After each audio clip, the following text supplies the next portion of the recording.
Hello, and welcome to another Stone Tech Sunday, Lexicon Primetime, Model 93 edition.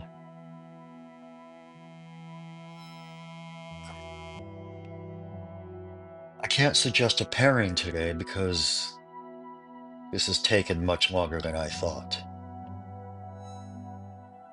This indeed is a Model 93 given to me by a friend who left it in a basement unattended for years. As you can tell, it's full of grime, dirt, and other disgusting detritus. This lid was barely attached because it had no screws.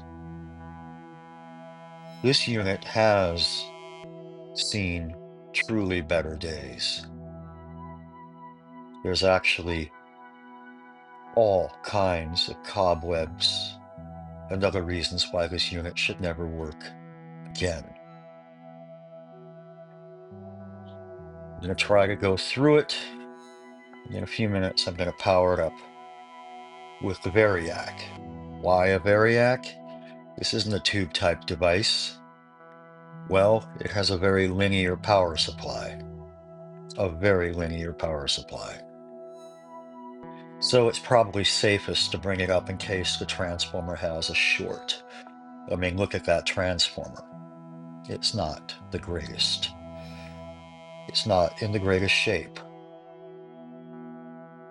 And who knows, maybe the cobwebs were conductive.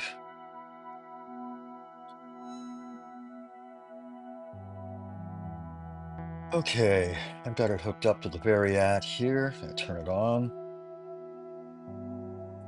And let's apply power to the Model 93.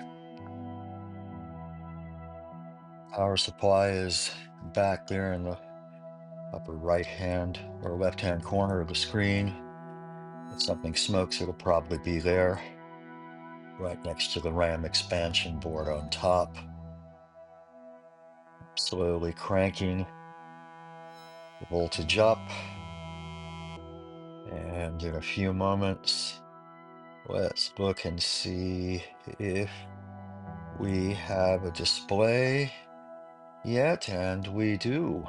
And it's stuck in repeat hold, but it's there. All right, again, nothing is smoking. This is a good initial test. Well, maybe we should apply some audio to it now. Sure, why not? Okay, let's just see. Things seem to work. All right. Ooh, messy. Let's turn all these down. Ooh, messy. All right.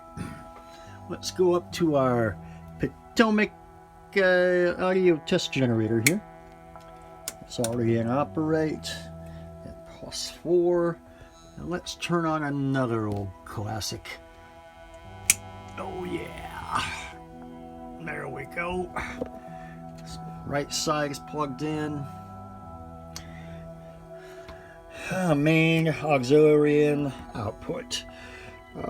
These things are wired incorrectly. In other words, pin 2 is usually high, shield red black. In this case, pin 3. Just to keep that in mind. Okay, we're hooked up to the Potomac. Minus +4 coming out of this thing. And we're using the analyzer up here to just listen to it, monitor through it. We'll see the meter move around. Let's go ahead and just see if we've got any audio moving through this thing.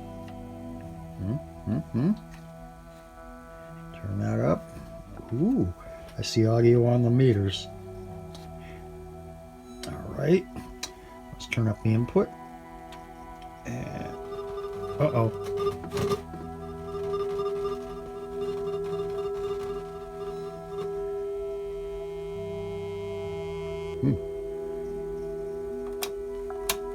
Well, let's listen to the delay.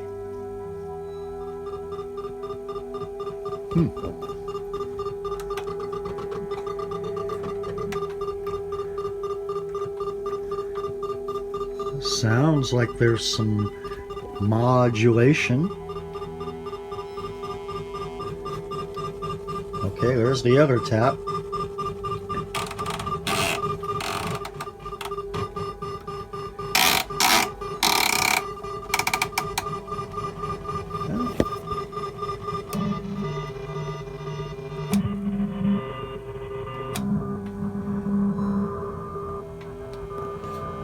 Wow.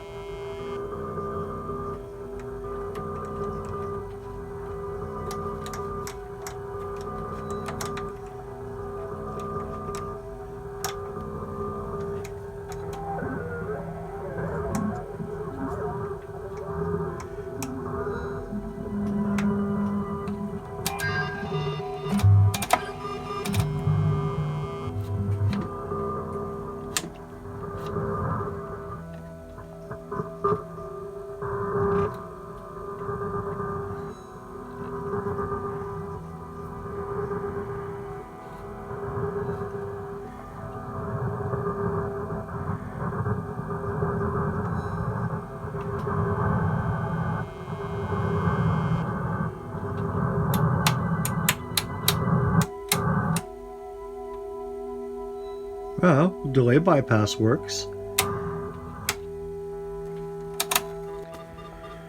Well, seems like most of it is working. Got an issue here with the modulation, which I think is bleeding through. And modulating the length of the delay time, because I can't turn it on or off here. There must be something going painfully wrong with that circuit. We'll take a look. There's some distortion. That could be anything from just the pots, but this thing, yeah, lots of help needed. It's been months. Let's get this out of the way for a moment.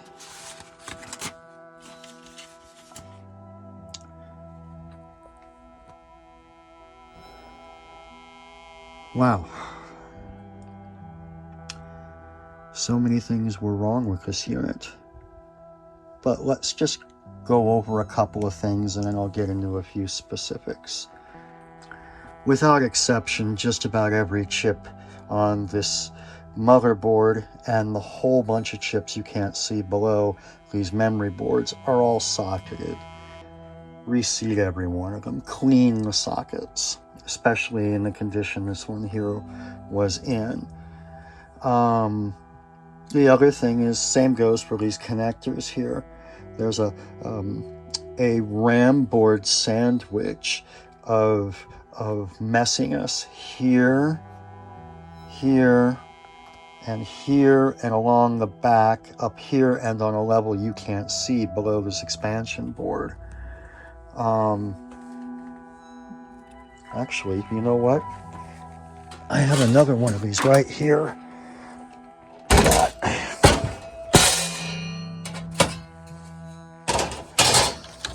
Look at all the old memory. Let's just pull this out and do this like this. Let's get down. This is another unit that's under repair. It's waiting. The only thing left that's wrong with this one is it's waiting for more memory chips to come in. I don't have enough new NTE chips. This has also got bad RAM as well.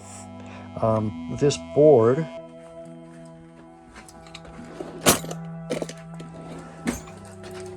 is bolted in. Let's just take it out.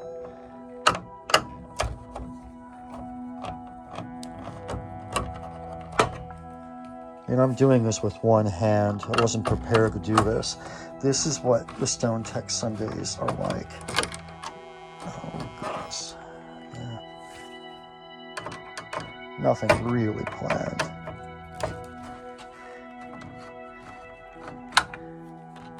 That should be good enough. I'm just going to take this off so you can see what I'm talking about. And also, when you reassemble these, make sure you tighten the screws down well, because that's the only thing holding you back from ultimate connectoritis and disaster. This one has not been cleaned thoroughly yet, and it will be after the new memory arrives. But you can tell all of these chips are socketed, and each one of them is a potential point of failure. This machine's in reasonably good shape, although cosmetically it's well, I guess it's in the same shape. I think it's in better shape overall than the other one. There's some badness in here that needs to be cleaned up, but otherwise it worked except for the memory issues. Oh yeah, these are all, and everything was bound up. I did unlock, yeah, I did clean these up, yeah, because they were all locked up. Anyway, the chips that were really bad ultimately were down here.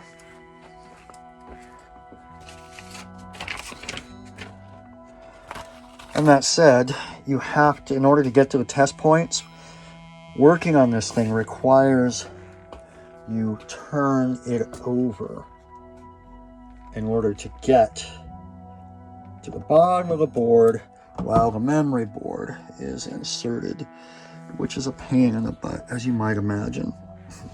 That said, the logic issues that I was having were all associated with this area here.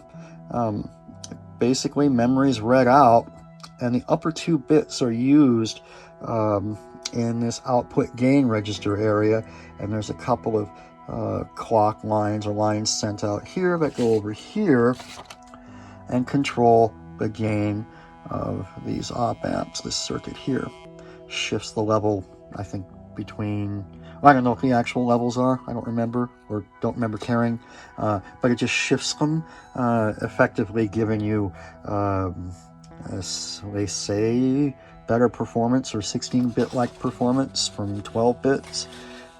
No, I don't think so. I mean, it's okay, but it sounds okay. I mean, it's an old Lexicon. Yeah.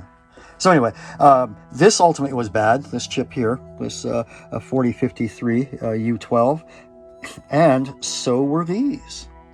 And that is what the logic issues were. The mod issue here, the strange modulation issue, was a bad via, and was corrected with that bodge, that red wire bodge you see in there. Is making you sick? Great.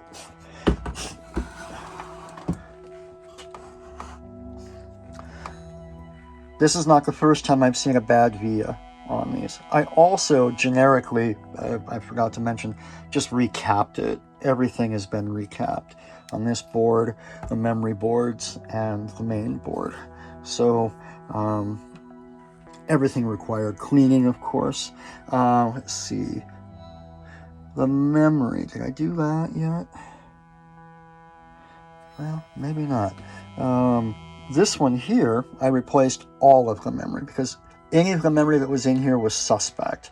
For whatever reason, it was suspect until I put all new chips in, and this was after cleaning all the sockets and edge connectors and such here.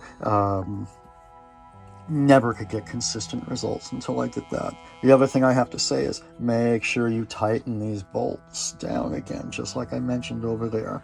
Badness occurs. The same with on the analog card. Make sure when you put it back together, you tighten those down. These connectors are crummy. Everything else seems to work well, and it's totally back in spec. Let's turn it up again. Is it still working? Sure enough.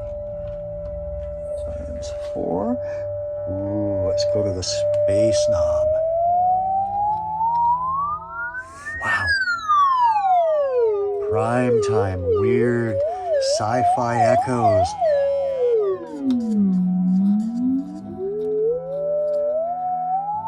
Sorry I didn't tape the whole thing. This one literally took me months to figure out.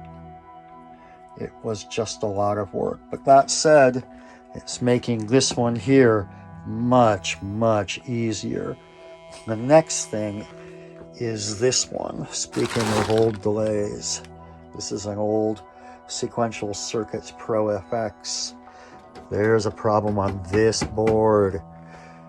Oh, before I go, let's just have some fun with some test equipment. I've got a little burst thing here. Arbitrary functions. And now it's feeding the aux in.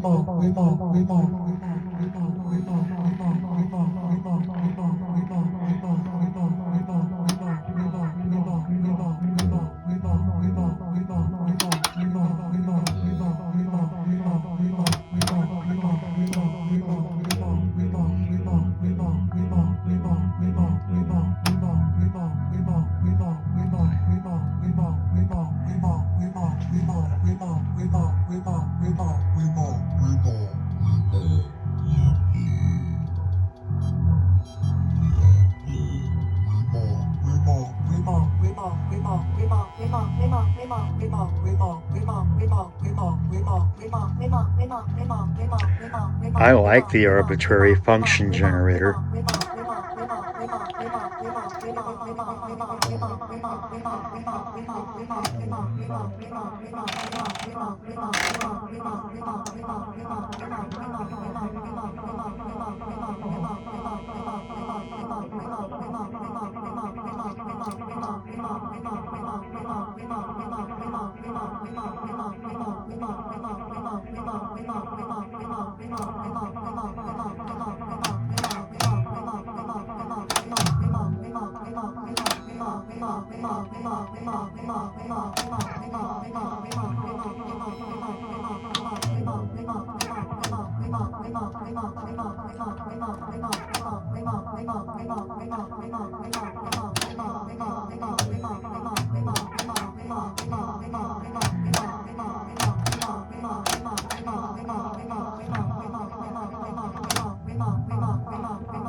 I've gone all hang back.